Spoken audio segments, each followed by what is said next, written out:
C'est la dernière table ronde pour cette journée. Une table ronde qui se veut de terrain. On va essayer de revenir sur différents retours d'expérience dans différents pays, de façon à voir concrètement ce qui a marché, ce qui a dysfonctionné, et d'en tirer des enseignements, même si on ne prétend pas avoir effectivement la solution et la réforme duplicable au bout de l'opération. Donc je suis Soisic Lenevé, je me présente, je suis journaliste au Monde, et je suis ravie donc de vous retrouver tous, ainsi que nos invités que je vais vous présenter dans un instant.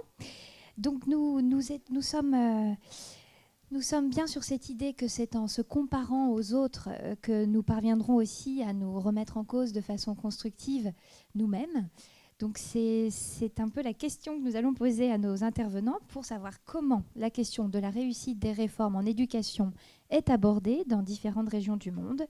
Et c'est ce que nous allons voir avec Odile Bonkoungou, qui est l'ancienne ministre de l'Éducation du Burkina Faso. Vous êtes au bout là-bas. Avec Mitzi Hunter, qui est députée et ancienne ministre de l'Éducation en Ontario, au Canada. Avec Christian Forestier, excusez-moi Christian, ancien recteur, ancien président du Haut Conseil d'évaluation de l'école. Madame Béatrice Ponte, vous êtes analyste principale à la direction de l'éducation et des compétences à l'OCDE. Et enfin, Monsieur Pablo Cevallos Estalellas, vous êtes directeur du bureau Amérique latine à l'Institut international de planification de l'éducation et ancien vice-ministre de l'éducation en Équateur. Alors tout d'abord, qu'est-ce que la réussite d'une réforme ?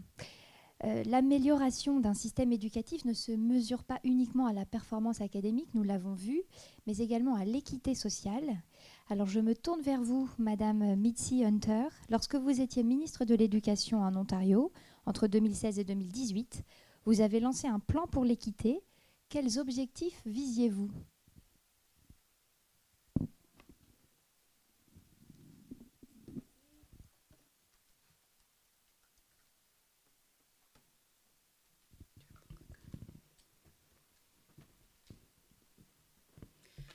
Merci, je suis très heureuse d'être ici avec vous aujourd'hui.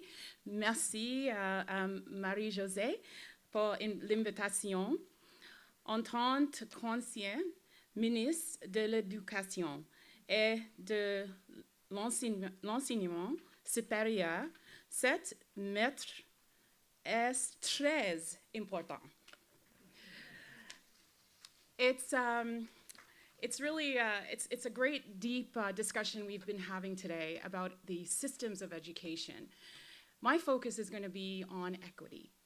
And I want to start with the global context. I know the minister this morning touched on that, but I want to tell you why it's relevant to all of us as educators and system leaders. And then give you some examples from Ontario. I know Ontario is much talked about, and I want to sort of give you the inside of our system, what has worked and what we're working on still. We're here to learn and to bring back improvements that we can make. So if we look at the drivers, we can't ignore what is happening in the broader society and in the economy. If we look at the first industrial revolution, mechanization, the introduction of steam, that drove all systems. The same thing with the second, increase in mass production, electricity, and of course, the third industrial revolution with the introduction of computers and digitization. But we are now at the fourth industrial revolution, and the knowledge economy has many dynamics that is affecting people and how we work. And there's a potential for a divide being created, those that are on the high end, highly successful, and those on the low end, which are necessary. But the risk is the hollowing out of the middle. And I think that this is particularly relevant to us as educators. As the minister said this morning, this automation interacts with human creativity. So what we teach, and how we unlock that potential in the broadest possible way will determine outcomes for individuals, for societies, and for our world. So when we look at the context of the world population, I think this is important because For the first 200 years, it took us 200 years to get to 1 billion people. But we see the increase and the escalation in population in the next decade ahead, increasing by 1 billion people. Who are those people? Where are they located? And if you look in the blue section, see if I can do this, just here, 1.9 billion are 0 to 15. And that's where we're paying the most attention to right now. We also need to be aware of where people are working. 1.7 billion people work in the service sector. 1.4, agriculture, work in the, and almost 1 billion people in industrial. So how people are dispersed is really important. But where is this billion people growth coming from? And I would say that they're not going to be coming from the developed countries. I know in Canada, our birth rate is lowering, and in fact, we rely on immigration to sustain our labor force. So we also have to recognize that education needs to encompass as broad as possible as many people. So the focus on public education, and that's the perspective that I'm coming from today, is really critical. If we look at the Sustainable Development Goals, Goal 4, on education, it reminds us of the value of education. And really, Goal 4 is tied to all 17 goals. So how are we doing in terms of our measures? And the OECD is a great mechanism for tracking. And I want to be clear today. I believe one of our presenters said this morning, comparer pour comprendre, comparer pour améliorer. And that is the focus of all of us here today, including me, coming from Ontario. And I know that you perceive us to be a highly successful system, but we have to question that in the age of transformation. We don't have all the answers, and we have to learn from each other and share. So the Canadian context, I want to say, is a complex one. We don't have a simple society. We are a settler society. People come from all over the world. Our largest school board, which is one of the largest in North America, it's the Toronto District School Board, students speak 120 languages. 1 in 5, more than 1 in 5, in fact, of students were born outside of Canada. So the reality of diversity and inclusion, differentiation, to create engagement is one that is really important to us. And as I said earlier, immigration is our future. We know that in Canada. I myself am an immigrant, in fact. My family moved to Canada when I was a young child, and I recognize, and from Jamaica, Jamaica, and the value of a public education benefited me all the way through, from primary, secondary, on to post-secondary, higher education.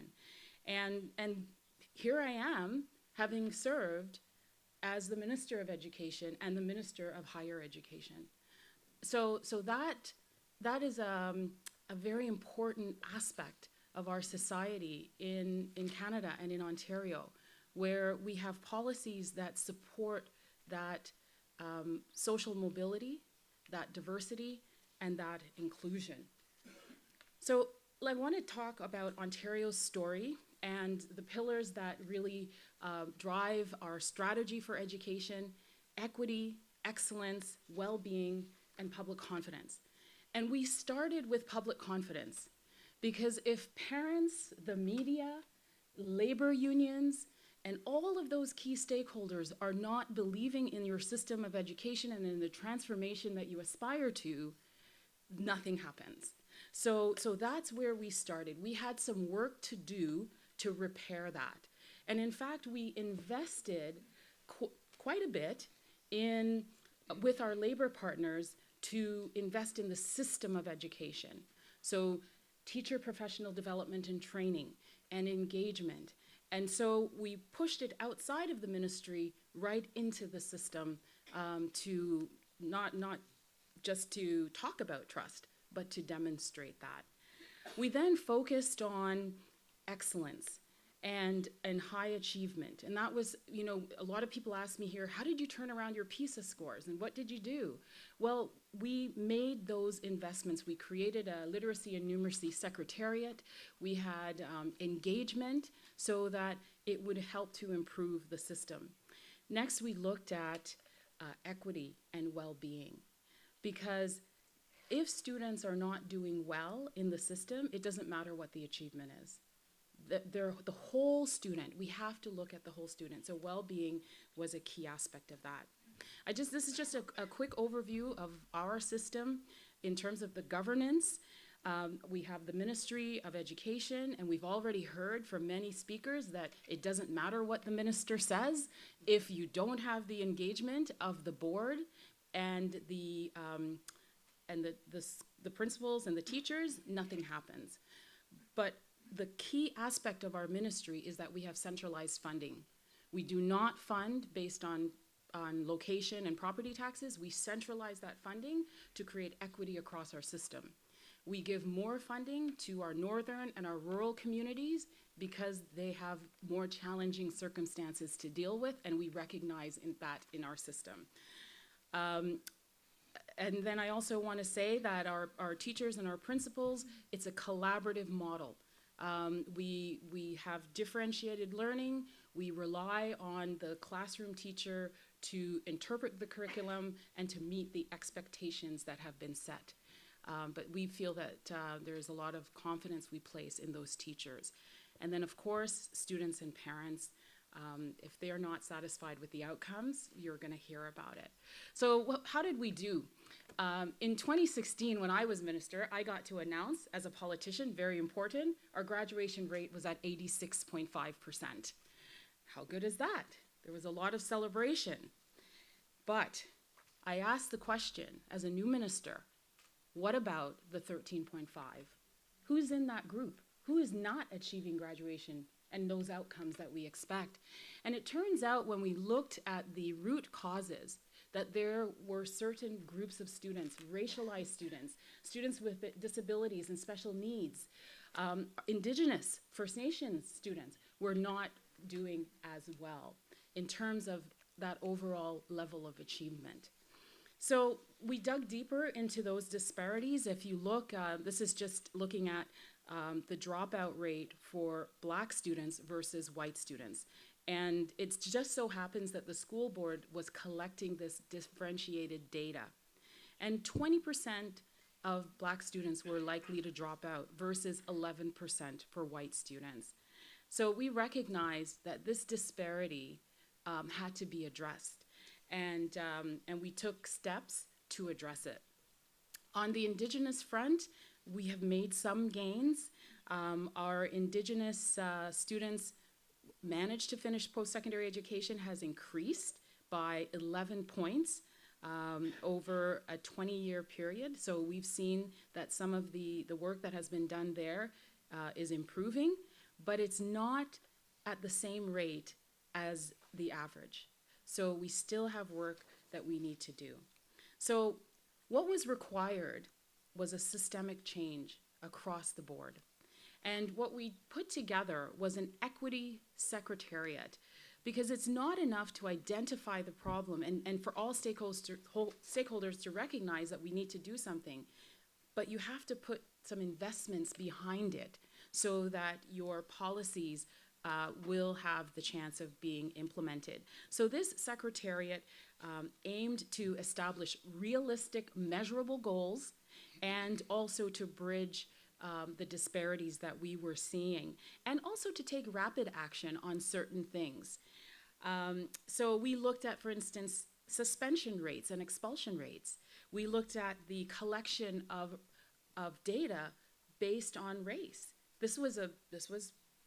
We had not done this before in Ontario, so we had to condition across school boards for the collection of that data. We also looked at diversified leadership.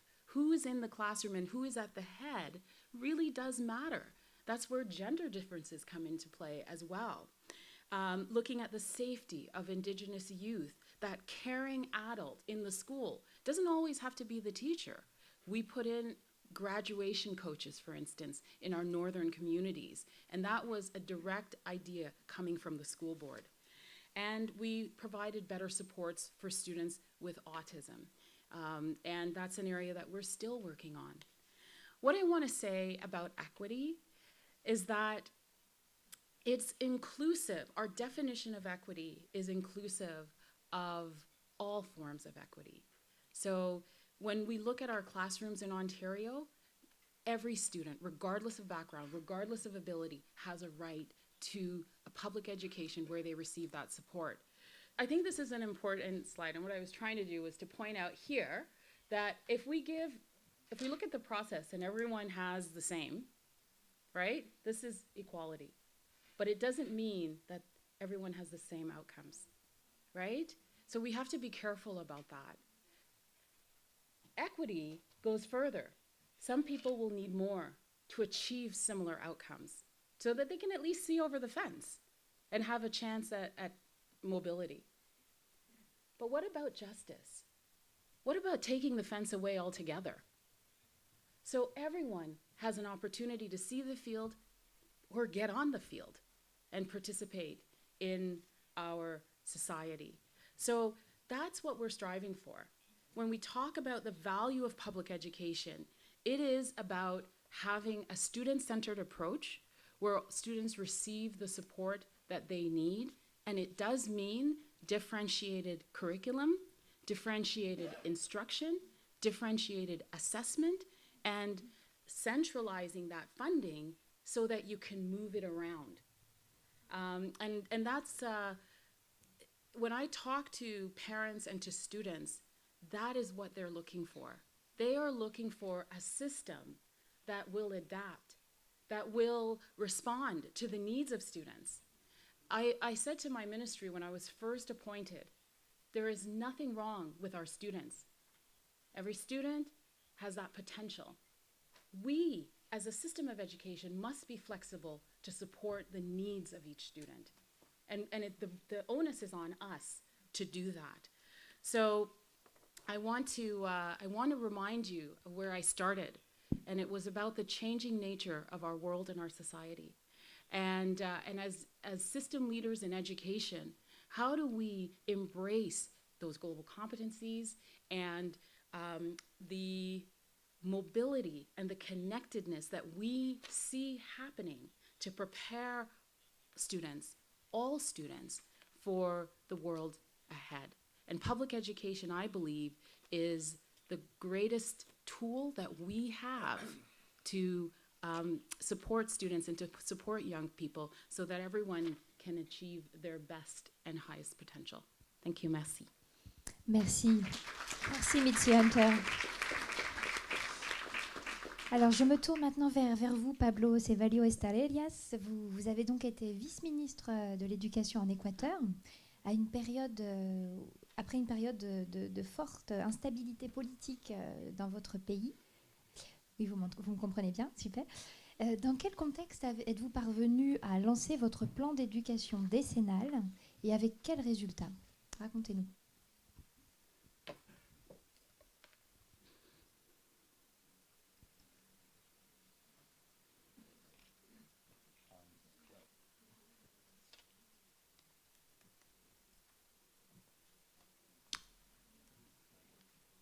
Okay, sorry. Hello, good afternoon, ladies and gentlemen. I would like to tell you a little story about an education reform that was attempted in Ecuador, my country, several years ago, roughly between 2006 and 2013, in which I had the privilege of participating, as well as some conclusions I learned from that experience. When people talk about recent education reforms in Latin America, Ecuador's is very seldom mentioned. But I think that it's very interesting cases to study, and I have at least 3 reasons why I think so. You know, firstly, because it was, you know, given the circumstances, it was quite radical and ambitious. The education system shifted from receiving little or no government attention to being at the center of the public agenda for a sustained period. And in fact, the annual budget to public education more than tripled between 2006 and 2013, reaching more than 5% of GDP. Secondly, because it was a successful reform according to certain criteria. I mentioned 3 here. The results of UNESCO's Student Math and Reading Assessment of 2013 compared with those of 2006 suggest that Ecuador notably improved the quality of education as measured by student learning. In fact, Ecuador was the only Latin American country that changed clusters, so to speak, and moved from those at the bottom of the list to those at the middle of it. The enrollment rate rose at all levels, but most notably in preschool and secondary education, and especially among traditionally marginalized groups like indigenous people and Afro-Ecuadorians. Public satisfaction with state-run education rose from 30 to 70%, according to a very well-known Latin American opinion poll. It's called Latino Barometro. And thirdly, because not everything, the third reason why I think it's important to study Ecuador's reform is that not everything worked out. And I think that it's just as instructive to study failed reform attempts as it is to study successful ones. Alas, many elements of this reform did not survive the government, and some of them did not even survive the ministry team who led the reform. Let me give you a very brief overview of the key elements of this reform so that you can get an idea of how ambitious it was before continuing with what I consider to be some of the lessons or the conclusions I learned, as well as some of the success factors that I attribute. Roughly speaking, the education policies that were applied had 3 main components, namely those designed to reassert the authority of the national state as the main education policy maker and not just a manager of the schooling system I used to be, those designed to universalize student enrollment, and those designed to improve the quality of education services. When I have reflected about this attempt to transform education in my country, there are a number of lessons learned that come to my mind. In fact, if I had the opportunity to talk to a group of recently appointed enthusiastic education reformers, my main advice to them would probably be make sure to have clear goals and to identify a strategy to achieve them. In other words, be serious about education planning.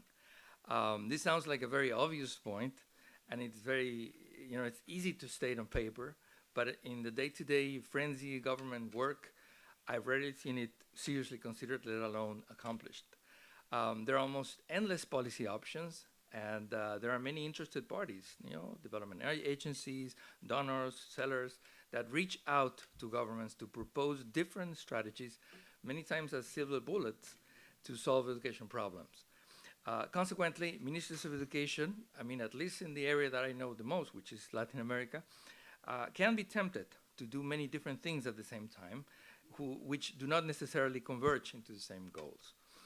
In order to avoid that, in my view, it helps to follow these 4 principles that I try to, summarize. The first one is to make sure that all policies and actions are consistent with the main plan. It is crucial to ask oneself over and over again whether the different policies and activities that are being planned and implemented are really conducive to the same goals, and how they interact with the entirety of the education system. Otherwise, some of them may end up being counterproductive. And I'll just give you an example from my own experience, which may or may not be useful for you. In Ecuador, we wanted schools to acquire a certain degree of autonomy that would let them, adapt norms and guidelines devised by the Ministry of Education. But at the same time, another area of the ministry created very detailed performance standards for schools that later were used by supervisors, Ministry of Education supervisors, to evaluate the schools. That sent, of course, conflicting messages, and in a cultural context, such as Ecuador's, had the effect that schools did not develop any autonomy, and on the contrary, concentrated their efforts on complying with the standards. So it was a clear case of 2 different actions that were performed by the Ministry of Education that were actually contradictory with each other. Second, to prioritize feasibility over desirability, especially when resources are limited. I know that sounds a little bit heretical, but what I mean is that the cost effectiveness of different activities must be weighed in. Because sometimes the strategy that seems to be the best, and which might be the best, in order to reach a specific goal is not the most feasible one because, for example, it might be unaffordable. Again, I'll give an example from my own experience. In Ecuador, we aimed at improving education by raising the quality of teachers. This makes a lot of sense, of course, but it was extremely costly given the high number of teachers in Ecuador's public school system and the bad preparation they had received. So a more feasible alternative would have been to concentrate more on improving instead, I don't know, the quality of school directors, for example, or the quality of teachers' colleges, which we didn't do, at least not to the same extent. Third suggestion, to consider the full chain of implementation that tends to be the Achilles heel of policymaking. Very good ideas in a law or in a policy document can be, as you know, implemented very badly if they don't consider the whole chain of implementation. It is essential to map all actors that are required for implementation and make sure that they understand the purpose of the reform and their own role in making it happen. You know, again, an example from my own painful experience. In relation to new standards for student assessment, we created a manual to help school grade students to be graded fairly and in a way that was conducive to learning. However, the manual only specified rules and examples instead of explaining the purpose of the reform in detail. Consequently, it ended up being applied incorrectly and defeated the very purpose it was devised for. And number four, to take actions that promote the sustainability of policies. Because education policies affect almost the whole population, they tend to be extremely visible and easily become subject of political and electoral campaigns. So one key concern in the education policy making is how to ensure the sustainability of policies beyond the next election. In other words, as we say in many places in Latin America, to go from government policies to state policies. Again, an example. In Ecuador, we concentrated on legal and financial safeguards. The new constitution and the new education law defined education as a human right, as a state obligation, and introduced a concrete prohibition of reducing funding for education. However, the government did not invest much in creating alliances beyond the party lines, and instead its approach was actually quite conflictual. The reforms were conducted with a narrow range of stakeholders, relying almost completely on broad popular support. Consequently, when the government changed, education stakeholders did not lobby for the continuity of the policies as they had not appropriated them, so to speak. This brings me to the last part of my presentation, which is the specific context factors that facilitated some relative success in Ecuador education reform that are very hard to reproduce elsewhere. While all the previous lessons appear to be crucial, there were additional contextual factors that favor the short-term success of educational reform, and which, as I said, cannot really be replicated on demand. The first one is that by 2006, when the 10-year education plan was drafted and voted by the majority of the population, there was a public and political agreement on the dire state of the education system and, of course, the urgency to reform it. That was something that happened, among other reasons, because we had, a lot of governments, many governments. It was like 7 governments in 10 years. Of course, a lot of abandonment of public education. The investment in education dropped to less than 1% of the GDP at the beginning of the 21st century. So there was a huge, political and popular agreement that something had to be done about education, and that's not always the case. Second, Rafael Correa's government, which began in 2007, was extremely popular and had a huge political capital that was actually used in sustaining drastic education policy moves, such as, for example, confronting the teachers' union.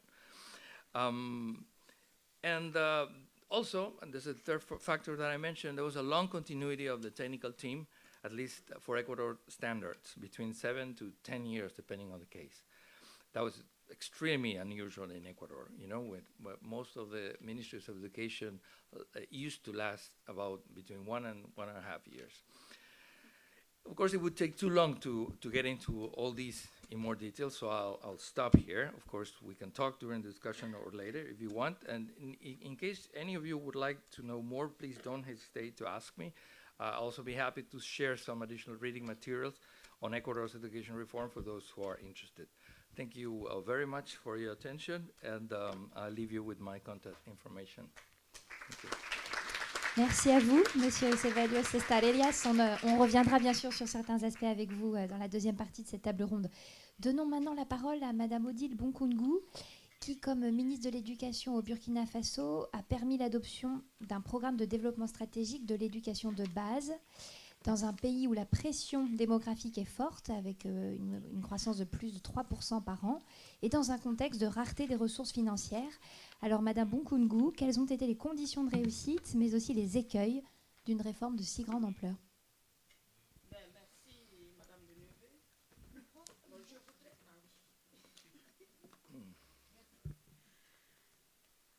Je voudrais me réjouir de la participation du Burkina Faso à ce colloque dont le thème, la pertinence du thème se passe de tout commentaire.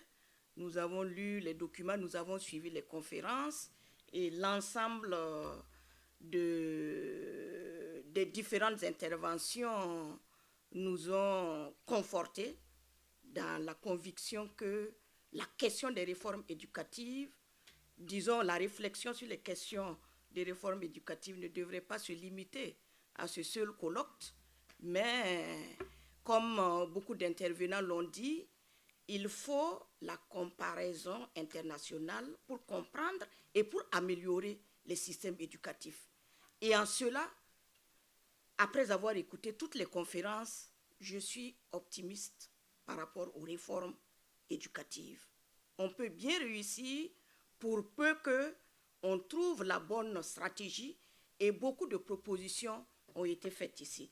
Je m'en voudrais de ne pas féliciter les organisateurs pour leur esprit de sacrifice, de disponibilité, d'engagement.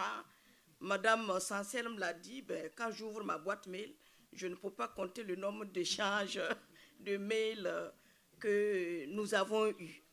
Alors, pour revenir au cas du Burkina, notre pays a connu de nombreuses réformes au lendemain même, dont les premières ont commencé au lendemain des indépendances.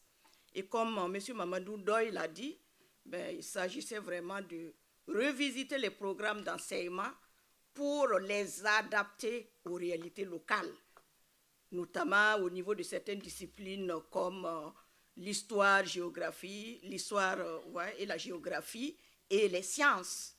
Voilà, donc les premières réformes ont porté sur ça. Et nous avons eu successivement de nombreuses réformes, dont 5 sont principalement citées. En 1962, au lendemain des indépendances, en 1967, en 1969, en 1979, pardon, en 1986 et en 2007. Et c'est cette réforme de 2007 qui est toujours en cours.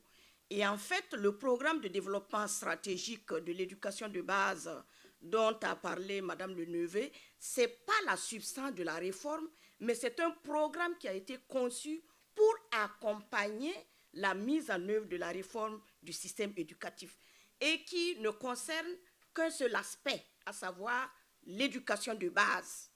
Donc, la réforme de 2007 est toujours en cours et ce que je voudrais partager ici comme expérience, c'est par rapport aux principales étapes, à savoir l'élaboration et la mise en œuvre. Du point de vue de l'élaboration, je peux vous assurer que le processus a démarré en 2002 avec les consultations populaires, parce que les précédentes réformes qui ont été mises en œuvre et abandonnées. Certaines ont été rejetées parce qu'elles ne répondaient pas aux aspirations des populations. Donc, depuis 2002, on a commencé les consultations populaires, notamment à travers des états généraux de l'éducation, des assises nationales, des séminaires gouvernementaux, pour arriver à un contenu consensuel. Et c'est à partir de ces conclusions qu'un projet de loi d'orientation a été soumis à l'Assemblée nationale et a été adopté en 2007. Et c'est cette loi de 2007 qui consacre la réforme globale du système éducatif au Burkina Faso. C'est une réforme trop ambitieuse parce que tous les ordres d'enseignement ont été pris en compte. Mais tout à l'heure, dans les conditions de réussite et de succès, je vous dirai ce qu'il en est aujourd'hui. Donc c'est une réforme globale avec une finalité qui a été bien précisée dans la loi d'orientation de l'éducation, des objectifs clairement définis et en phase avec les aspirations des populations, et dont deux défis majeurs. La démocratisation de l'éducation, dont M. Mamadou Ndoye a parlé ce matin, comment faire en sorte que les enfants, les Burkinabés, tous les jeunes Burkinabés accèdent à l'éducation. Alors, la loi a consacré le principe de l'obligation scolaire en tant que devoir pour l'État d'assurer la scolarisation de tous les enfants en âge d'aller à l'école. Et le deuxième principe, en rapport avec cette démocratisation, c'est la gratuité au niveau de l'enseignement de base, c'est-à-dire le primaire et le post-primaire. Et l'autre défi a porté sur le contenu des programmes d'enseignement. Comment faire en sorte que l'éducation et la formation répondent aux aspirations des populations et aux besoins de développement socio-économique du pays.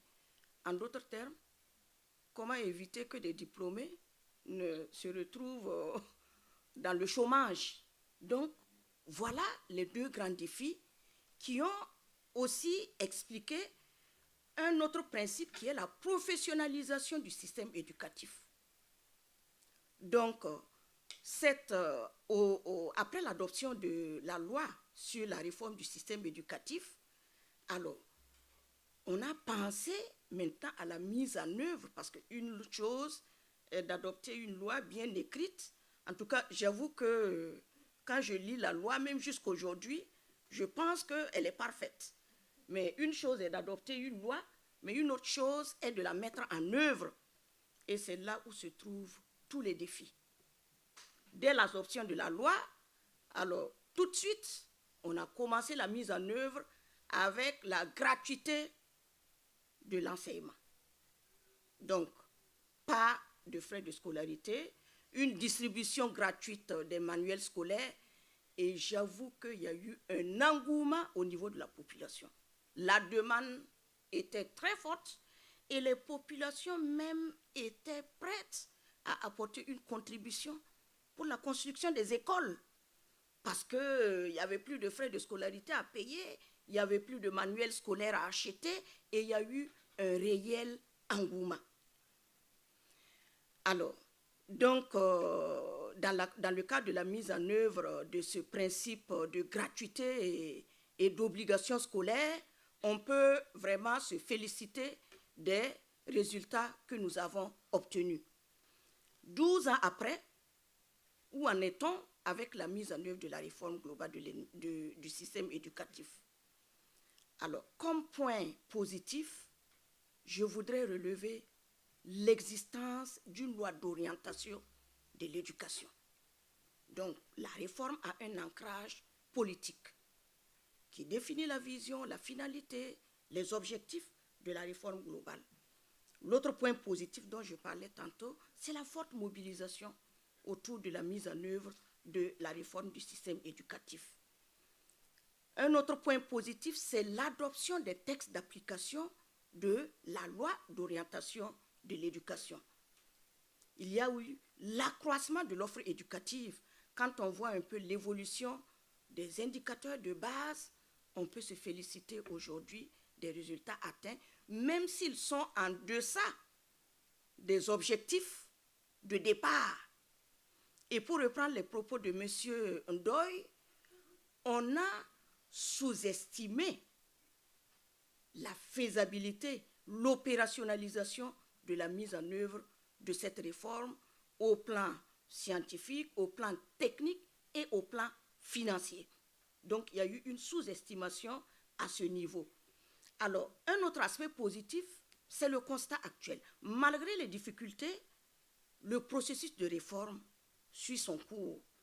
Et pour illustrer cela, le Premier ministre, dans son discours sur l'état de la nation au mois de mai dernier, a annoncé que le gouvernement, dans le cadre de la mise en œuvre de la réforme du système éducatif, a engagé l'expérimentation de nouveaux curricula dans 6 régions du Burkina. Vous voyez, depuis 2007, et c'est en 2019 qu'on a engagé l'expérimentation des nouveaux curricula. Je voudrais ajouter que nous avons opté pour une démarche progressive. Même pour la gratuité et l'obligation scolaire, nous avons opté pour une démarche progressive. Alors, l'autre aspect positif, c'est l'adoption de nouveaux textes qui consacrent toujours la mise en œuvre de la réforme du système éducatif, tels que la restructuration effective du système avec la création de nouveaux cycles terminaux. Aujourd'hui, le préscolaire, le primaire, le post-primaire relèvent du même département ministériel. Alors qu'au moment où on concevait la réforme du système éducatif, il y avait 4 ministères qui intervenaient dans la gestion du système éducatif. Et aujourd'hui, on est arrivé à créer ces nouveaux cycles terminaux-là et à les rendre effectifs avec la création de ce qu'on a appelé les complexes éducatifs. C'est-à-dire, au niveau des écoles primaires, alors on adjoint une école maternelle et un collège pour permettre la réalisation de ce premier cycle terminal. Il y a aussi l'existence des passerelles entre le formel, le non formel et le formel, qui est aussi une effectivité. Parce que au niveau du Burkina Faso, il y a beaucoup de jeunes qui sont exclus précocement du système éducatif, ou des jeunes qui n'ont jamais eu la chance même d'aller à l'école, et on leur donne une dernière chance avec un programme taillé sur mesure qui leur permet, après le non formel, de passer dans le système formel, et cela réduit également la durée de la scolarité. Et comme acquis, je peux également citer l'engagement des partenaires techniques et financiers dans la mise en œuvre des programmes sectoriels conçus pour accompagner la mise en œuvre de la réforme du système éducatif, dont le programme dont je parlais tantôt, le programme de développement stratégique de l'éducation de base. Et enfin, il y a l'intérêt porté à la réforme par les partenaires sociaux. C'est vrai que les organisations syndicales ont souvent des critiques vives, mais moi, je prends ça comme un aspect positif dans le cadre de la mise en œuvre de la réforme, parce qu'ils ne rejettent pas la réforme, mais leurs critiques portent essentiellement sur la mise en œuvre, parce qu'il y a des questions, ils ont de nombreuses interrogations qui restent sans réponse de la part du gouvernement. Et je voudrais reprendre les propos de M. Xavier Ponce quand il parle de bricolage. C'est ça, voilà. On essaie de bricoler et franchement, ça peut arriver, mais il faut que ça soit limité dans le temps. On ne peut pas passer le temps à bricoler par rapport à la mise en œuvre d'une réforme du système éducatif. Maintenant, qu'est-ce qu'on peut retenir comme point faible?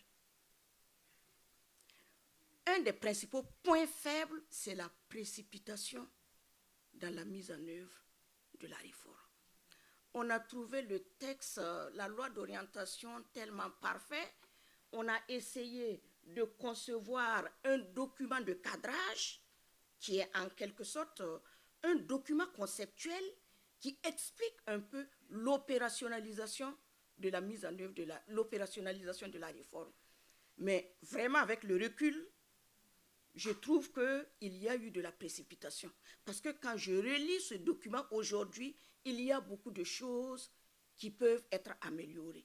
Mais le problème, il n'y a pas de suivi-évaluation. Quand bien même la loi d'orientation a rendu l'évaluation périodique obligatoire, on constate que dans la mise en œuvre de la réforme, il n'y a pas de suivi-évaluation qui permettent de prendre en compte les insuffisances et de les corriger. Donc, franchement, la précipitation dans la mise en œuvre est une préoccupation. Depuis la mise en œuvre de la réforme en 2007, il y a eu une première évaluation en 2009, et c'était la dernière. Et déjà, cette évaluation avait mis en exergue un certain nombre de difficultés, notamment la compréhension de la population sur la gratuité de l'enseignement de base. Pour la population, alors que la disposition de la loi semblait claire, évidente, pour le ministre de l'Éducation que j'étais à l'époque et mes collaborateurs, les populations avaient une autre compréhension. Pour elles, la gratuité de l'éducation de base les exclut même de la participation à la gestion de l'école, notamment à travers les associations des parents d'élèves librement mises en place par les parents avec des cotisations. Et les populations ne voyaient plus pourquoi il fallait encore cotiser au titre de leurs associations qu'ils ont librement mis en place parce que l'État a dit que la gratuité, que l'école est devenue gratuite. Et un autre exemple, les manuels scolaires que nous envoyions dans les localités, mais on avait parfois des difficultés pour avoir l'aide des populations pour le déchargement. Et en fait, à l'analyse, nous avons compris qu'il y avait un problème même au niveau de la gestion des cotisations des parents d'élèves. Dans certaines écoles, c'était les directeurs d'école qui jouaient le rôle de trésorier. Voilà.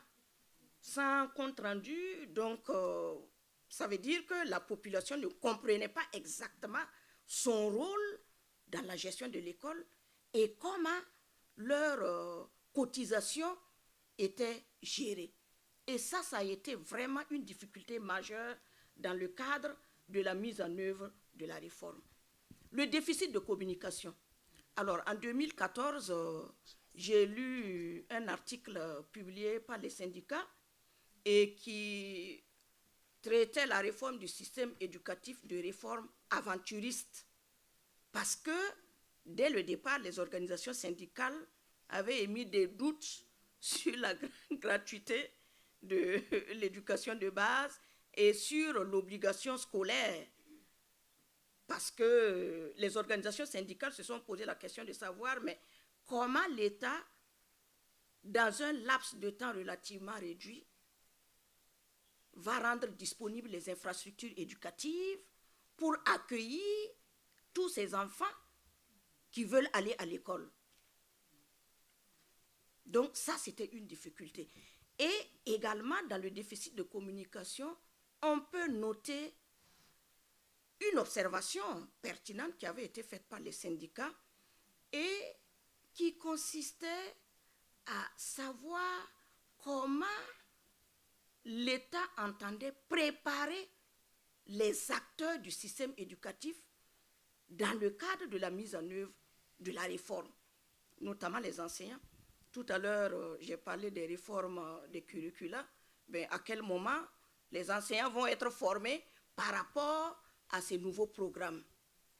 Et également, dans le cadre par rapport au déficit de communication, les enseignants voulaient savoir concrètement comment se fera le transfert du préscolaire et du post-primaire au ministère qui en avait désormais la charge.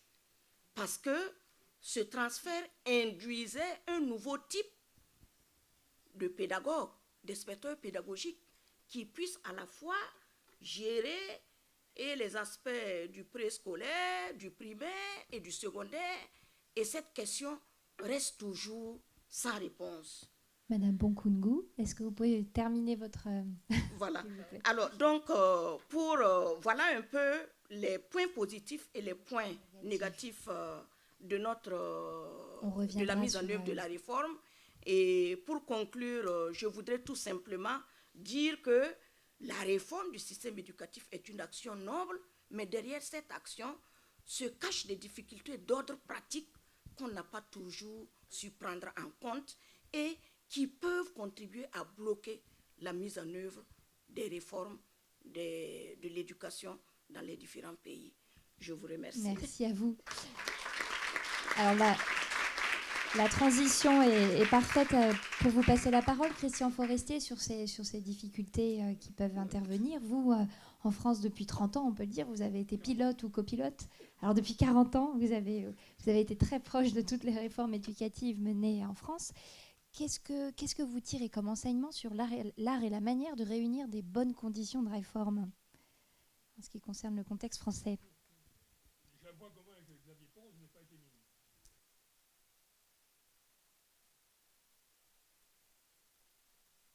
Avec Xavier, j'en ai plusieurs, je n'ai pas été ministre, même si on a écrit que je murmurais à l'oreille des ministres depuis quelque temps. Quand vous interrogez un Français, et sans vouloir jouer les Cassandres sur cette question, logiquement, il doit vous répondre qu'il est intarissable sur comment rater une réforme et qu'il est beaucoup plus prudent sur comment réussir une réforme. Alors, moi, je ne suis pas Cassandre, hein, et je peux... Alors, effectivement, ça fait, en gros... Mais la première fois où j'ai eu des responsabilités importantes, c'était pour diriger un institut, c'était en 1974, donc vous voyez, ça fait un peu plus de 40 ans. Donc j'ai parcouru 40 ans assez haut niveau dans le système éducatif français, que ce soit au niveau scolaire ou au niveau enseignement supérieur. Et je ne vais pas vous raconter que l'université d'aujourd'hui ou l'école d'aujourd'hui est celle qui était il y a 40 ans. Bien évident que la France a fait évoluer son système d'une façon considérable. C'est plus vrai pour l'enseignement supérieur que pour l'enseignement scolaire. Mais l'enseignement supérieur d'aujourd'hui n'a plus rien à voir, effectivement, avec ce qu'il était quand je l'ai connu, soit comme étudiant, soit comme jeune universitaire. Moins vrai pour le scolaire. Mais, comment dirais-je, c'est plutôt des évolutions à bas bruit.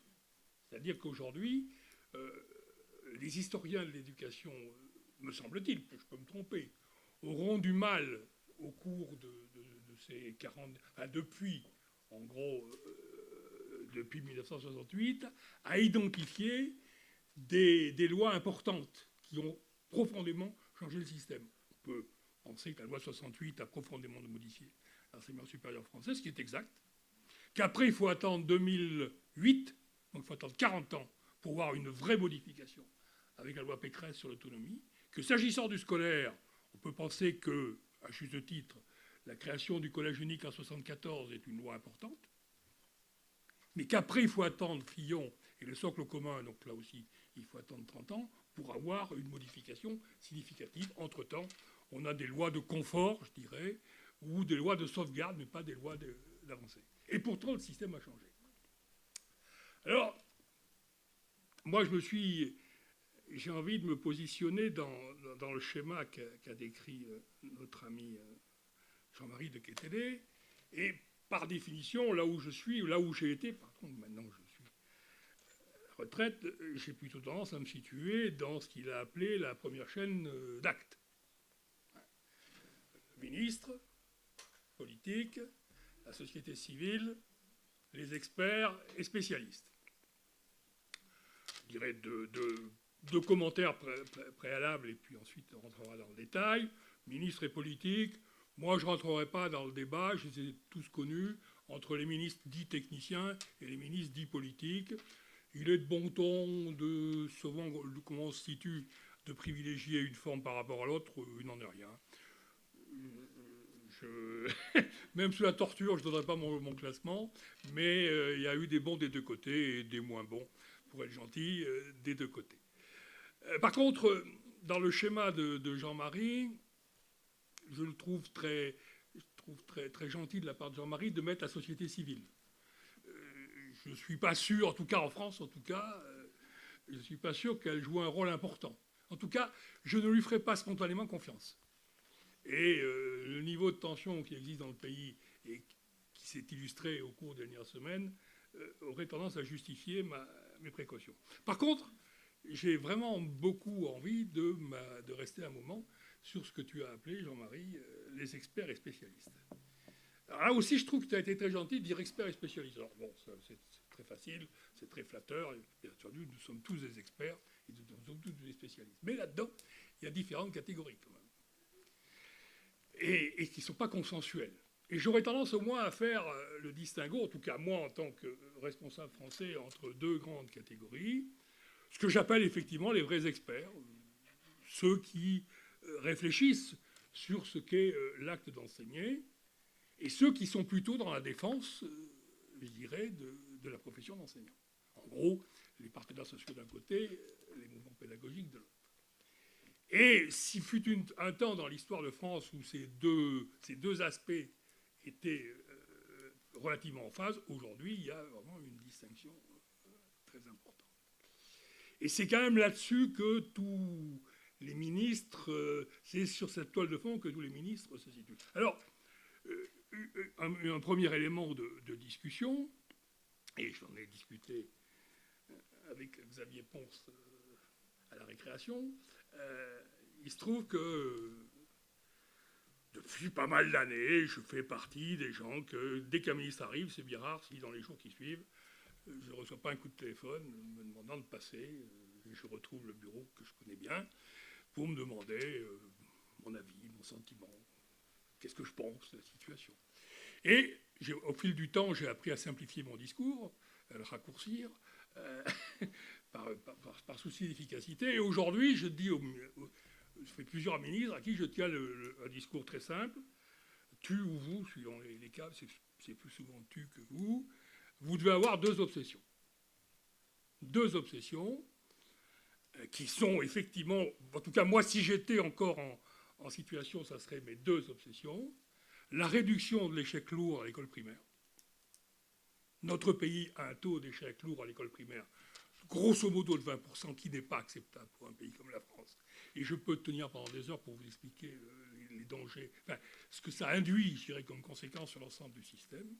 Et le deuxième mal important qu'on a, qui est d'ailleurs pas totalement décorrélé du premier, qui est le déterminisme social qui a atteint chez nous, alors qui existe partout, il existe dans tous vos pays, je suis sûr, mais qui chez nous a atteint un niveau paroxysme.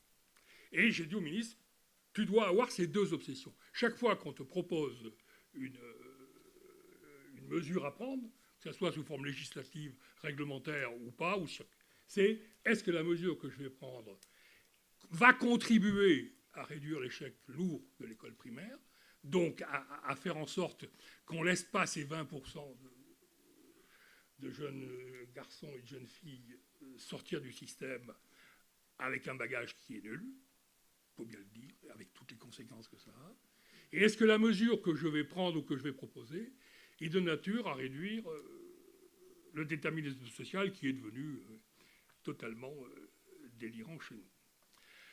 Voilà, alors d'abord aussi dire, je ne sais pas si c'est vrai dans tous les pays, le ministre a évoqué la notion du temps. Et c'est vrai que le temps politique et le temps de la réforme de l'école sont totalement incompatibles. Alors ça, on est bien convaincu. Mais chez nous, la situation devient dramatique. Elle se dégrade, je dirais, au fur et à mesure qu'on progresse.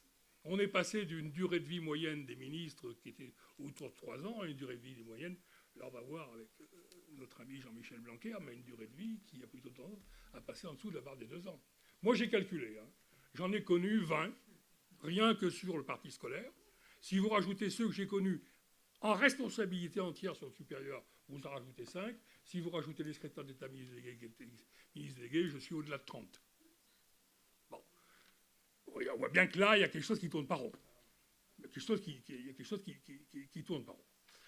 Et quand un ministre arrive, c'est vrai que s'il a un peu conscience de ça, ça devient son obsession. Alors, vous connaissez le scénario classique, je ne ferai pas de réforme, et qu'un jour après, il annonce qu'il va faire une réforme. Mais d'ailleurs, moi, je suis très indulgent par rapport à ça, parce que s'il ne l'annonce pas, il se fait attaquer comme étant extrêmement conservateur, etc. Donc cette notion de temps chez nous est un véritable obstacle. Alors, a contrario, je dirais par contre que les ministres qui ont tenu longtemps, il y en a quelques-uns qui ont tenu un peu plus de 3 ans, il y en a 2, il y a Jospin et Bayrou, je crois que c'est à peu près tout, sur les dernières années. Il y avait eu Bellac avant. Ça n'a pas non plus été la preuve que c'était indispensable. En général, ce qu'ils ont fait... Non, mais je dis ça, alors ça, avec beaucoup d'indulgence, c'est pour cause, parce que je n'ai pas un casier judiciaire vierge dans cette affaire. En général, ce qu'ils ont fait de bon, ils l'ont plutôt fait en tout début de mandat.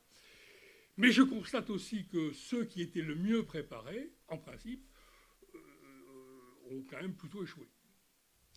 Donc, voilà, moi, pour moi, j'ai 2 grands échecs qui me restent sur l'estomac, et j'ai écrit beaucoup de choses là-dessus. C'est 1989 et 2012. Là, il ne manquait pas un bouton de guêtre, en principe, et dans les 2 cas, on a débouché sur la montagne à l'accoucher d'une souris. Et je prendrai un exemple dans quelques instants. Donc 89, on pourrait dire c'est le travailler autrement, et 2002, c'est les rythmes scolaires, c'est ça, hein? Oh, c'est plus que les rythmes scolaires. Alors les rythmes scolaires, oui, c'est un cas d'école, ça, qui mérite à lui tout seul de rentrer dans l'histoire du système éducatif français, tellement ça illustre bien le paysage que je décrivais. Donc en 2008, le ministre en place, je crois de bonne foi, on savait depuis longtemps que le samedi matin, dans la société française, était un élément de contrainte pour les familles favorisées. Pour ceux qui partent en week-end, mais on le savait. Et d'ailleurs, c'est pas par hasard si... Je parle de l'école primaire. Hein, pendant des années, un certain nombre de ministres que j'ai connus, à juste titre, proposaient de transférer le samedi matin sur le mercredi matin. Eh bien, je peux vous assurer, peut-être que vous vous en souvenez pas, mais les partenaires sociaux étaient rigoureusement contre. Au motif que ce n'était pas pédagogique. Mais la réalité, c'était tout ce qu'ils espéraient qu'un jour, le samedi matin sauterait, et donc on resterait à 4 jours. Et c'est ce qui s'est passé. Le ministre, en 2008, il dit « J'interdis les cours samedi matin, mais bien sûr, je suggère de les passer au mercredi matin, mais si certains veulent répartir les horaires sur les 4 jours, ils en ont droit. » Et qu'est-ce qui s'est passé? Les choses sont connues, 95% ont pris les 4 jours, et 5% sont restés à 4 jours. Cette situation a ému quand même un certain nombre de ministres. Le successeur du ministre qui a pris cette décision, qui était de la même tendance que lui, politique, j'ai bien connu, mais je ne le connaissais pas, lui, m'appelle un matin, alors j'étais très surpris, ça fait partie des choses du téléphone, le ministre au téléphone, M. Forestier, je veux lancer une grande concertation sur le rythme scolaire, et j'ai pensé que vous pourriez mener ça avec Mme Quintin, qui est ancienne directrice d'éducation à l'OCDE. Pourquoi moi? Qu'est-ce que j'ai fait pour mériter ça? Parce que je savais que c'était quand même un sujet un peu délicat, mais bon, je suis fait de telle façon qu'on ne dit pas non à un ministre. Et nous voilà partis avec Odile Quintin dans une concertation. Je vous donne ma parole, mes chers amis. On a auditionné 100 organisations. 100. Syndicats, associations de parents, spécialistes. On a terminé, c'est drôle, on a terminé par les moniteurs de ski. Je vous jure, c'est moi qui ai fait la dernière réunion avec les moniteurs de ski. Donc, on a une vision béton de ce que pense la société française des rythmes scolaires. Et là, c'est assez drôle. Ça me fait toujours penser à ce passage de Z, le film de Costa Gavras. Là. Je ne sais pas si ça évoque quelque chose pour vous. La partie où Costa Gavras filme le procès. Et on a les généraux qui arrivent tous pour expliquer. Et là, moi, j'ai vu 100 organisations rentrer dans la salle, la main sur le cœur. Je caricature un peu. En disant, nous, ce qui compte, c'est l'intérêt des élèves. Bon, ça part bien. On est forcément rassuré. Mais à partir de là, les choses changent. les choses changent beaucoup, et c'est vrai que... Alors, je pense que c'est pas faire injure à la réalité que de dire que c'est quand même assez difficile de défendre les 4 jours et demi. On peut toujours dire que la France, c'est le seul pays. 4 jours, avoir 4 jours sur 32 semaines, 144 jours. Si vous connaissez un autre pays sur la planète qui a aussi peu de jours de classe pour l'école primaire, je suis preneur. J'ai encore vérifié hier, pour ne pas vous dire de bêtises, j'en ai pas trouvé. Bon. Mais est-ce que c'est un bon argument? C'est pas évident, après tout. Les Français peuvent très bien se distinguer du reste du monde. C'est bien connu qu'ils sont plus intelligents et qu'ils travaillent plus vite que les autres. Et je ne vois pas pourquoi on se priverait de cela. Mais alors, vous avez les chronobiologistes qui vous disent, attention, les chronobiologistes vous disent, non, il faut garder le samedi matin. Parce que la rupture de 2 jours, le samedi-dimanche complet, c'est très mauvais pour les apprentissages. Garder le samedi matin, moi je ne sais pas faire. Il y a longtemps que dans les écoles maternelles parisiennes, c'était marqué que samedi matin était facultatif. Ce qui n'était pas d'ailleurs à l'époque, il était comme ça. Donc tout le monde rentre en disant... alors, les partenaires sociaux, c'est quand même là où je veux en venir. En 1 minute, s'il vous plaît. Voilà, et je ne sais pas si ça correspond à un schéma. Moi, les rapports du personnel, je fais 3 paquets. Et je le dis au ministre, d'ailleurs, je dis, il y a trois grandes familles d'organisations professionnelles. Il y a des organisations professionnelles, et je dis ça sans ironie, avec beaucoup de conviction, qui ont une vraie réflexion pédagogique.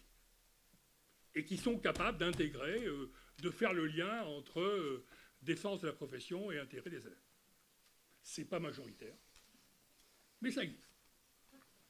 Si, non, mais la semaine prochaine, je serai dans un colloque d'un syndicat de l'éducation que je fréquente régulièrement et que je range à cette catégorie. À l'opposé, il y a tout aussi minoritaire d'ailleurs d'organisations syndicales qui vous disent non, nous, notre boulot, c'est pas la réussite des élèves, nous, c'est les conditions de travail. Vous pensez que j'exagère? Si vous me poussez, je vous dirai des noms. Bon, c'est pas facile à assumer, mais il y en a qui l'assument. Et puis vous avez au milieu les autres. Alors les autres, c'est plus compliqué. Enfin non, c'est pas plus compliqué, c'est plus simple d'ailleurs. Et je crois que Xavier Ponce y a fait allusion, mais en termes beaucoup plus choisis que moi.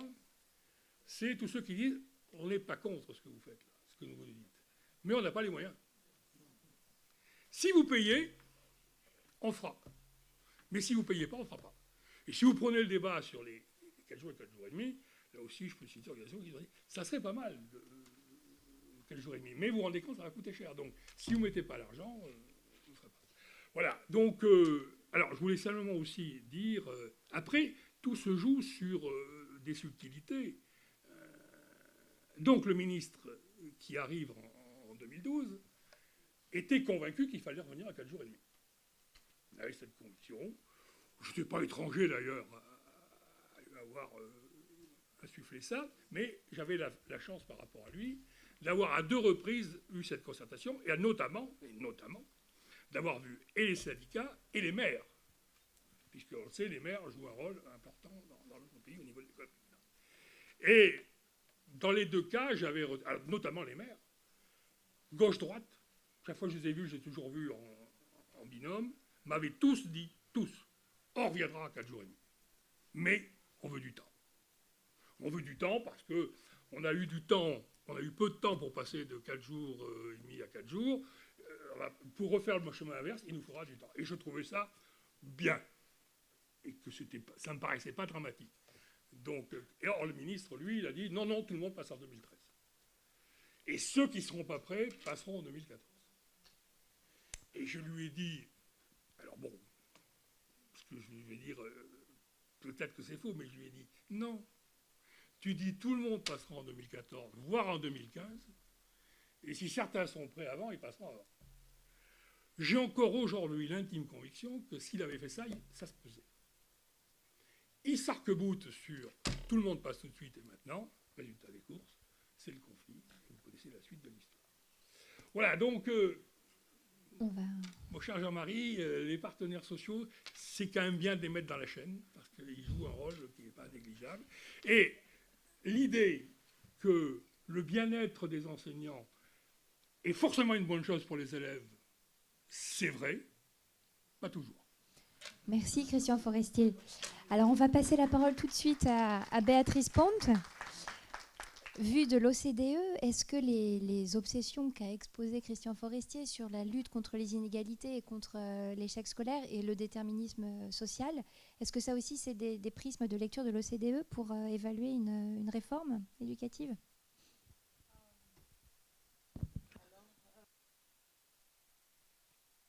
Attendez, peut-être ça ne fonctionne pas, je pense. Voilà. Alors, je ne sais pas si je vais répondre à votre question, mais je pense que plutôt que répondre à ça, je veux essayer d'apporter une dimension internationale sur tout ce qu'on a entendu, des expériences tellement différentes de chaque pays, ici, de la France, qui a tardé quelques années pour changer une demi-heure d'école, et de Burkina Faso, qui a changé complètement le système éducatif. Et on voit vraiment que la grande différence, c'est le contexte. Et qu'on n'a pas de succès universel de réforme, que chaque pays vraiment a son contexte, a son façon à faire, son système éducatif, ses priorités, et que les enjeux sont dedans. Alors, à partir de là, je vais commencer à parler en anglais, si ça ne vous gêne pas. Et si vous voulez, je peux passer à parler en français, si vous avez des questions. Alors, thank you very much. So it is very difficult for me to finish this panel, especially because it's late and you're tired and we have a cocktail to go to. And I'd be very happy to go there. But to bring together these different experiences, and also to talk about the well-criticized OECD and what we contribute and what we also don't contribute, and provoke, I guess. And so it's kind of an interesting panel for me to be able to participate in this, because all of you have said how important it is to be able to compare, so that we can learn together and that we can improve. And this is why I'm here.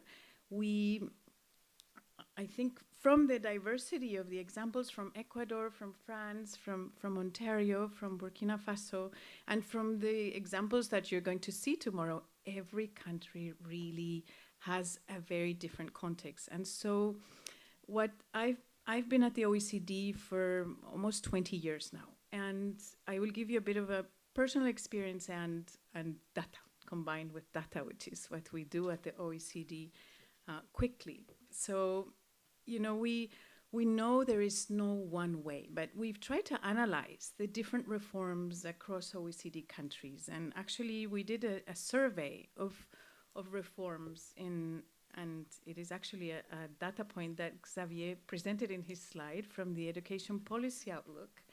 And there were more than 450 reforms in 8 years across 33 countries.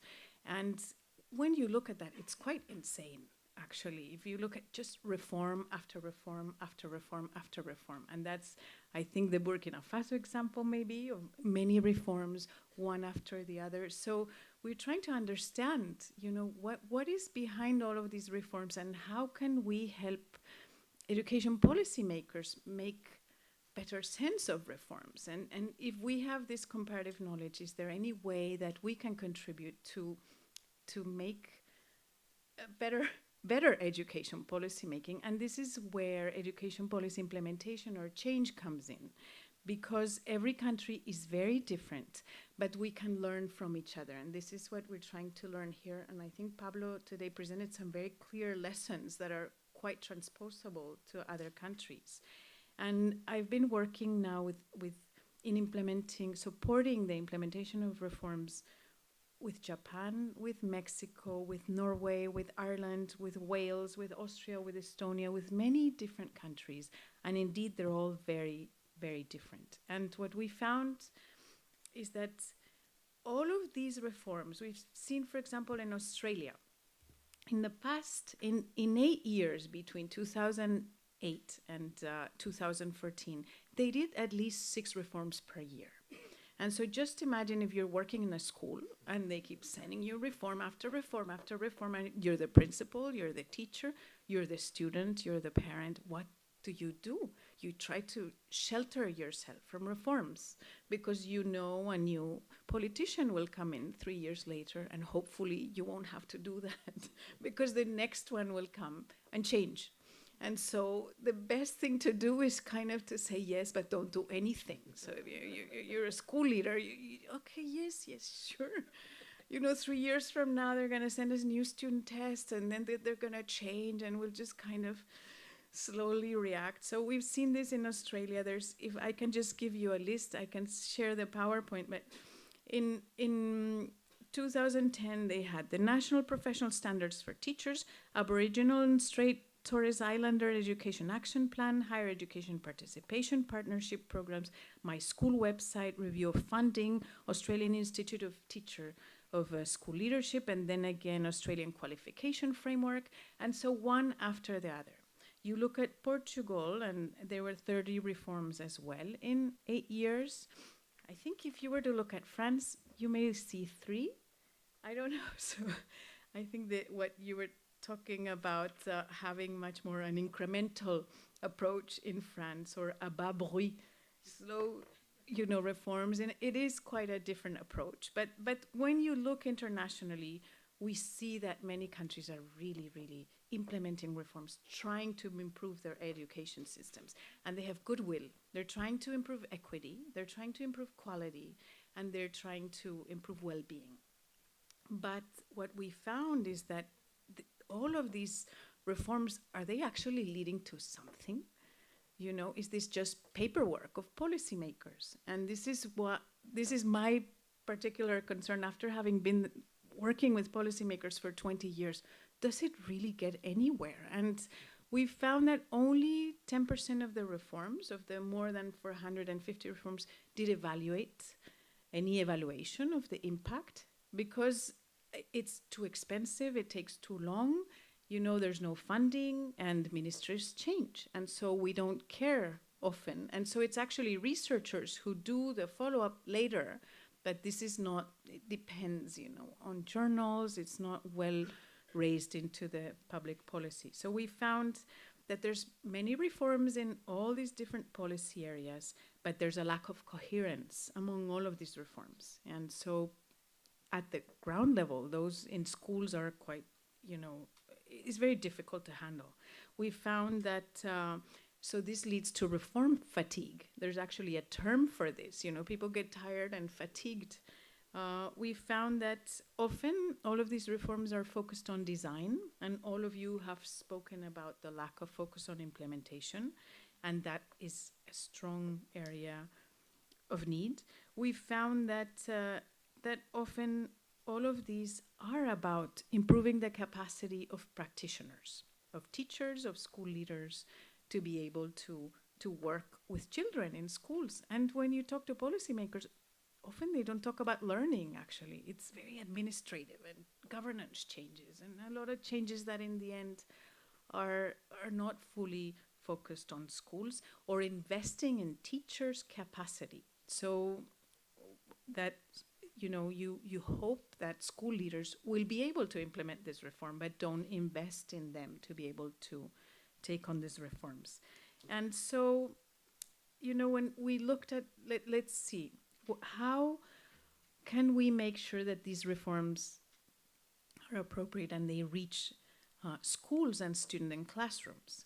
So we did a research or literature review of implementation, and we found that there's actually very little, there's not a lot of science of implementation. So it's more of an art, and it's the art of the possible. It's what people can do at a specific moment of time with the context that they have, and depending on the actors and the timing and the resources. And that what's happened is that with more knowledge, more data, more information, people, and with education being so much more important now than it was 10 or 15 years ago, education has become really, really complex, and everybody needs to participate in the process of reform. So it used to be linear. It used to be, in the ministry, we'd think, this is the Eastern, the thought were a very linear approach to reform implementation, top down. And I would say,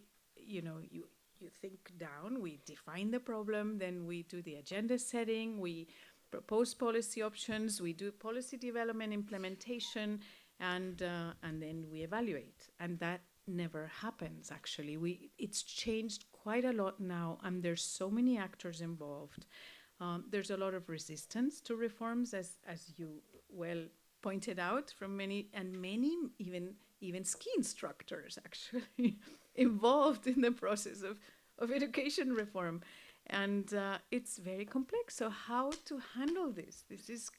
It's a huge challenge, and there is no response, actually. There's different ways to go about this, and also changing. And one of the areas they've become very political. Every 4 years they change.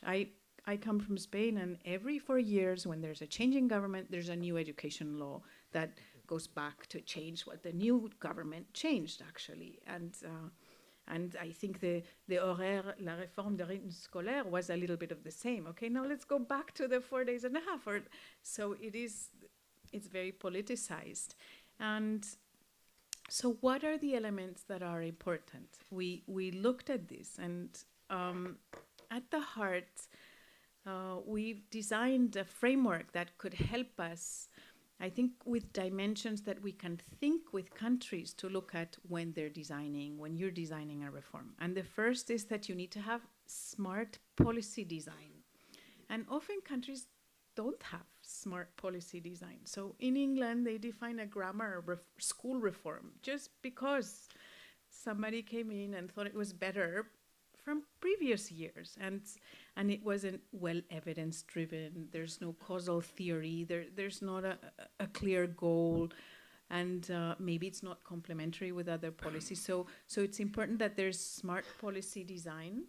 Then that stakeholders are involved from the beginning, and this is more and more a needs. Teachers and school principals and students need to be involved in the process of defining reforms more now than ever.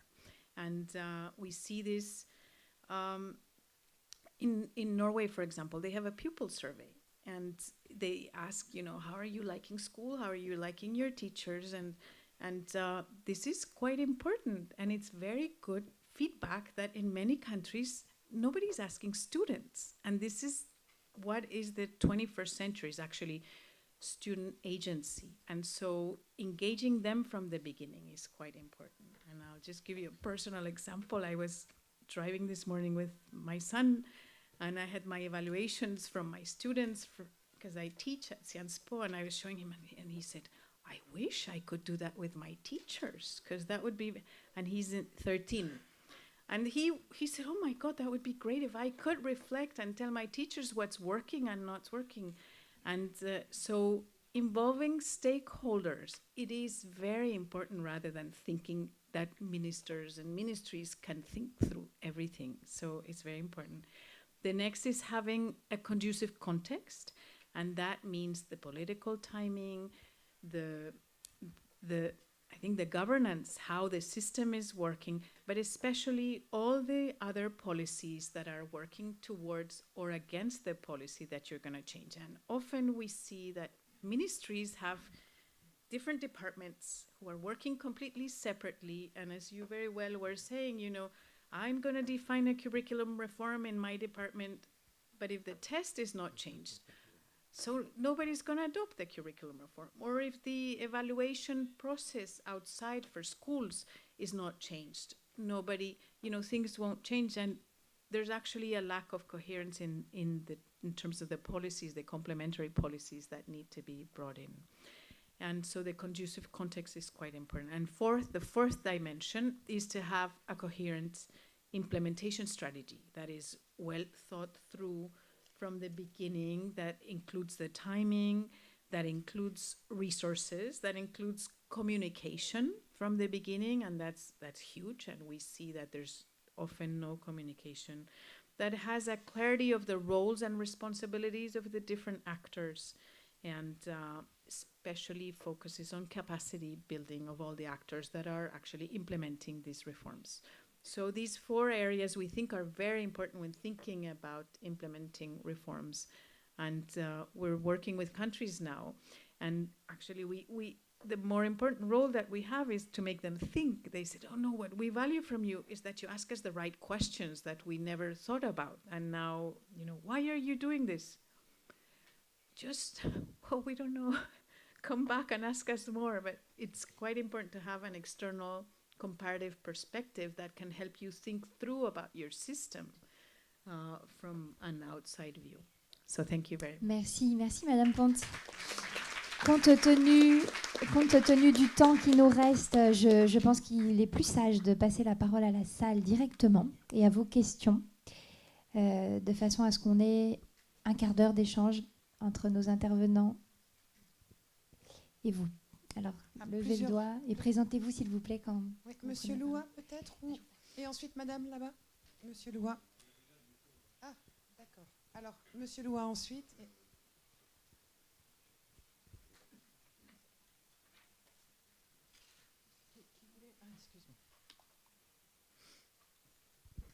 Merci et merci pour toutes les présentations. Je m'appelle Raza Finjabé Foyer-Rennes, je suis de Madagascar. Je travaille pour le ministère de l'Éducation nationale et de l'enseignement technique et professionnel. Dans des présentations, il a été mentionné que la réforme, ça prend du temps. Et par rapport au délai que la réforme, on a besoin de la réforme, mais par contre, il y a les différentes politiques. Quelquefois, une décision prise ne sera pas validée par les autres décideurs qui se succèdent. D'après votre expérience, comment, pour répondre à la question thématique de ce colloque, comment on peut réussir une réforme malgré ces différentes politiques, ces différents décideurs.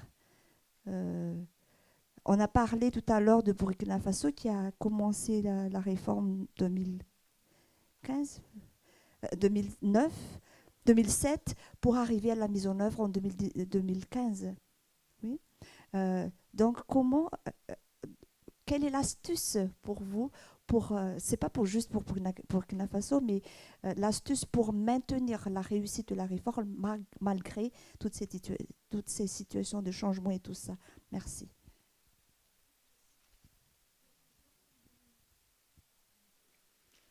Alors, dans mon expérience, ce qui est important, c'est d'involucrer les personnes qui sont dans les écoles et les différentes personnes qui travaillent dans le domaine de l'éducation, et pas seulement les policy makers, à participer dans la création de la réforme. Et comme ça, après, ils sont le propriétaire et c'est plus difficile de changer et c'est plus sustainable de long terme si c'est travailler avec les gens dans les écoles. Et ça, c'est une façon de protéger les réformes des politicians un peu. Mais il y a aussi in Nordic countries where there's minority governments, it's more difficult to change. It's easier to agree more broadly than in countries that have party systems where, a new government comes in and changes the previous one because they have a majority. And so often the way that the political system is shaped also has an influence on the type of reform. So it's very important to get agreements, to build consensus politically, and that may take time. But this time is really worth investing over the long term because then you will prevent that policies are overturned over the longer term. Un autre commentaire peut-être, oui, sur deux questions également. J'ai Madame deux questions Bonkoulgou. ici, Monsieur Loua et Madame Manabi Majumdar de l'Inde. En quelques mots, Madame Bonkungu, sur garder le cap sur la durée. Alors, je pense qu'au Burkina, si nous avons pu garder le cap, c'est parce que le processus a été un processus participatif. Et j'ai dit que la réforme, du point de vue conceptuel, a commencé depuis 2012 avec des consultations populaires. Donc, tous les ministres qui se sont succédés, après moi, il y en a eu 4. Personne n'a remis en cause la réforme du système éducatif, notamment la loi d'orientation, qui reste le socle juridique de la réforme. Et je pense que c'est à raison du processus d'élaboration de cette réforme que, bon, il n'y a pas de remise en cause par le politique. Merci. Merci. Christian Forestier, très rapidement, pour qu'on puisse prendre les 2 autres questions. Moi, je n'ai pas la réponse miracle, mais quand même. Moi, j'ai constaté, et c'est là où je nuancerai peut-être les propos de Xavier tout à l'heure, c'est très difficile. Je n'ai pas de solution miracle au niveau national. Là, on n'a pas le temps et ça coince rapidement. Par contre, l'expérience qui est la mienne, c'est que dès lors qu'on déconcentre ou on décentralise la capacité de décision, on obtient des résultats. Il y a un maillon qui n'a pas été évoqué ce matin, que moi je considère comme essentiel dans la conduite du changement de l'école, c'est les chefs d'établissement, qui pour moi sont une pièce, et je dis très facilement, un ministre, tant qu'il a les chefs d'établissement avec lui, il peut travailler, le jour où il le lâche, il fait ses cartons. Alors peut-être monsieur Loua de l'Université de Bamako et ensuite Madame Manabi Majumdar. Merci. Bien, merci. Bonjour à tout le monde. Je m'appelle Seydou Loua, donc enseignant à l'Université des sciences humaines de Bamako. Je dois intervenir demain sur la situation éducative des filles au Mali. Alors je félicite et remercie tous les intervenants. J'aimerais juste commencer à dire à Madame la ministre du Burkina que nous avons les mêmes problèmes au Mali concernant les réformes, concernant le temps des réformes, les résultats qui tardent à venir et souvent les résultats qui ne viennent même pas. J'ai juste une question pour Madame Missy Hunter. Elle a parlé tantôt des taux de redoublement des élèves au Canada, environ 80 et quelques % qui réussissent, qui ont leur diplôme, et environ 14 ou 13% qui échouaient. Vous avez pris beaucoup de mesures, des stratégies pour essayer de venir en aide à ces 14 ou 13% qui échouaient. Alors, est-ce qu'avec toutes ces mesures que vous avez pu prendre, vous avez trouvé une solution concrète au redoublement, ou bien jusqu'à présent, les redoublements continuent? Donc, c'est la question que je voulais vous poser, en fait. Merci. Merci.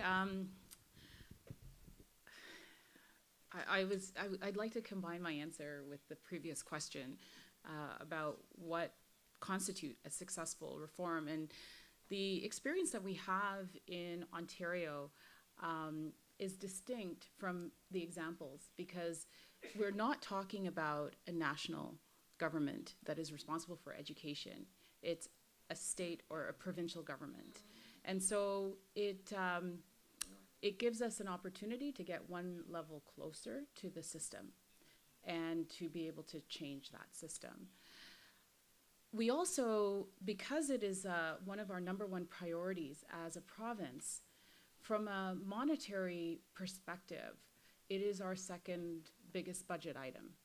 So in Ontario, we spend $24 billion every year on public education for 95% of the students who access the system. We know that we are spending $12,300 per student. It is almost a guarantee for quality education.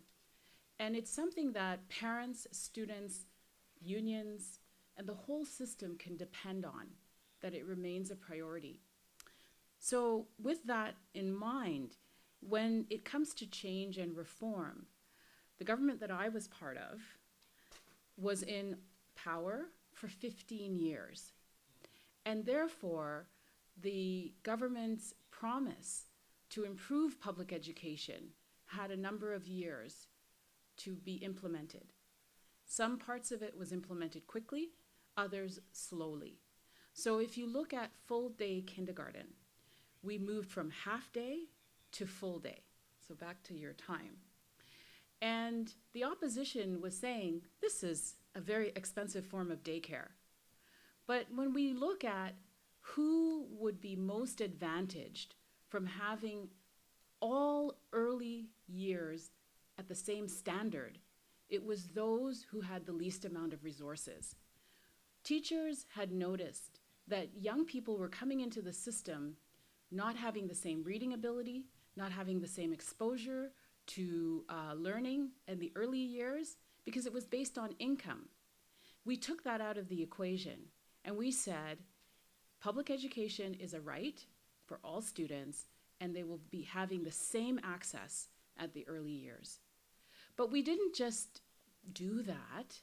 We also added an early childhood educator to the classroom so that the expertise in childhood development was made. So our commitment brought more resources into the classroom, and we also changed the curriculum. We shifted it to inquiry, play-based learning, and we measured it. So students were now learning in a more dynamic form. They had an early childhood educator there, particularly for those with the most challenges, and a qualified teacher in the classroom. And so we've now been removed from government, my party. I'm now in opposition.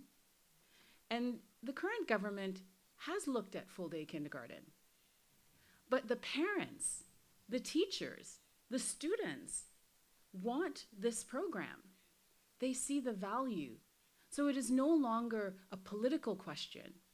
It's a societal question. And so the time and the gradual shift is important, but the upfront commitment with resources and demonstration of that. I also want to say, what do we mean by consultation? So one of the aspects of our system, and I remember those bars that I put up as pillars, is consultation. At every stage, we take the time before we implement, when we implement, after we implement, to consult with every layer of the system and to find out what this means. When I was a new minister on well-being, we were just about to roll out the strategy. I had a forum with every part of the system gathered to talk about this step, because well-being was not just about student well-being, but if your teachers are not working in an environment where they are experiencing well-being, how then can they carry that out in the classroom? And so we had to work with our union partners to discuss how we make our schools safer for everyone, including teachers and education workers and students. And so education reform is costly, but the rewards and the outcome are broadly benefiting everyone. Thank you, Mitzi. Last question to Manabi Majumdar from India, and then we will, of course, hear the answers and go to celebrate the journal's birthday.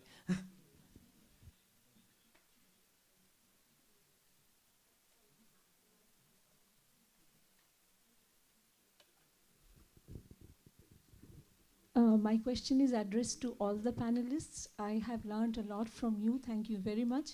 But all of you have focused on policy reforms at the national and state levels.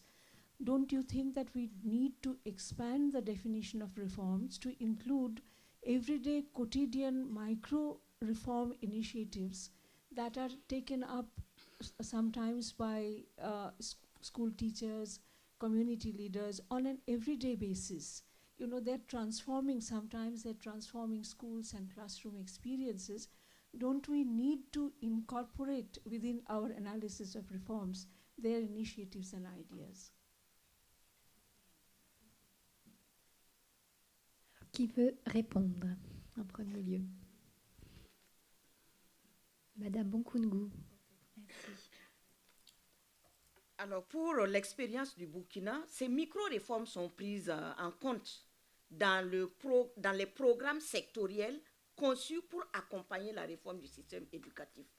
Quand une micro-réforme réussit, on l'intègre dans le programme d'accompagnement de la mise en œuvre de la réforme du système éducatif.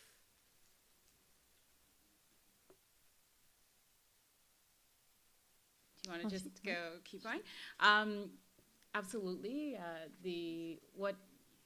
In our system, while the curriculum is set centrally, the implementation and the responsibility for the outcomes of the curriculum is actually decentralized down to the classroom level. And there are too many numerous examples of micro-reform. I'll give you an example of one that was very challenging to me very early, and that is supporting those students who have severe learning disabilities. The reality is that in our system there were 17,000 students with severe learning disabilities, but we only had 5 sites where students would live for 2 years on site and receive intensive supports. But it was a maximum of 40 to 60 students a year that were enrolled. As an education minister, I felt, and because I'm also coming outside of the system, I'm not a trained teacher, I actually have a master in business, it's a very different skill set, but I said, how this is not working. We need to make sure that students can learn closer to home within their school boards, while maintaining the 5 sites as centers of excellence and learning. So we wanted to take the lessons in those 5 sites and spread them across the school board. I challenged the ministry, and what we did was we created a pilot project within 8 school boards to bring the technology and the learning closer to where students live. And it worked.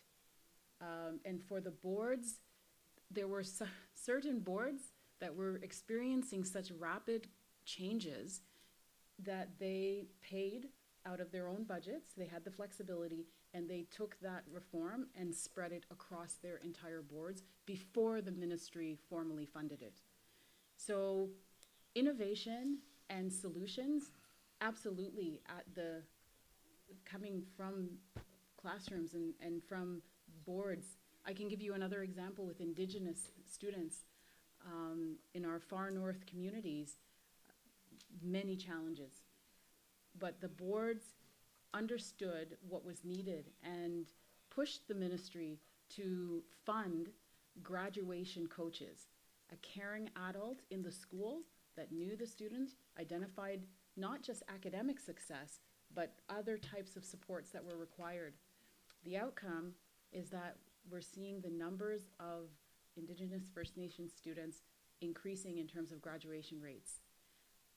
So much so that the public health has now funded a new position within the schools so that the coach can focus exclusively on in-school supports, and that the public health focuses on out-of-school supports. So when the student graduates, they're not losing all of their supports. They go with that into the community. The best reforms, I believe, often happen at that micro level, but they have to be able to be scaled. Merci. Madame Ponte, vous aurez peut-être le dernier mot? Mon dernier mot. I guess there is the issue of the top-down versus bottom-up in a way, and how can governments prepare schools to be able to innovate and to take on board, you know, changes that come without having to wait, because often governments are too late. And this is happening more and more with technologies. You know, schools need to be ready.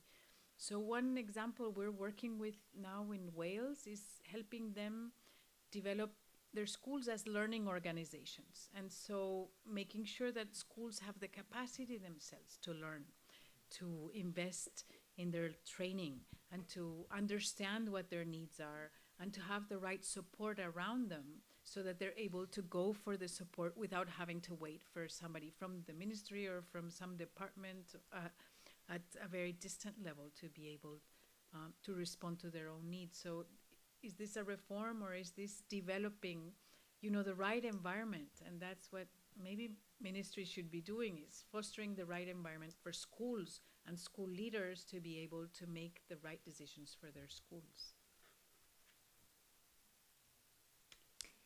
Eh bien, écoutez, je crois qu'il me revient de vous remercier chaleureusement, tous les 5. Merci beaucoup pour vos témoignages. Et merci à vous pour vos questions.